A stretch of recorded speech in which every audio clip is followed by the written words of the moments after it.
因传咱了解现场上新的情形，其他的社会消息不来关心一间超商户检察官甲法院申请没收。这是新德县凤坪磅空口附近有一间超商，这2天强强无开，民众叫讲原因到底是啥物？原来因为这块地是做田的地，业者用农社的名义来开超商，互县政府认定讲是违建。2017年10月要求爱拆掉，拢无照片照行，落尾互检察官提起公诉，请法院没收这间厝，互检察官来执行。这嘛是规台湾头一间互检察官申请没收的超商。你是本来要去小七买物件的啊？结果你去，结果是安那？民众想要买物件，想要来到超商，人煞无开门，门口大4日暂停营业，不过店员也是有来上班。请问一下，你们暂停营业是因为今天报纸出的那个原因吗？不是啊。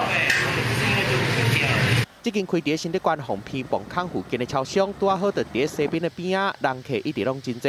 不过说方查出来讲，这间其实是违建，因为这是农牧用地，业者选用农社的理由来开超商，县政府认定是违建。伫2017年9月罚因6万块，佮要求因11月进前爱拆掉，想袂到拖到今年一直拢无执行。检察官提起公诉，要求法院甲建筑物没收。那会不会担心到时候这边没办法营业？不知道，说违建。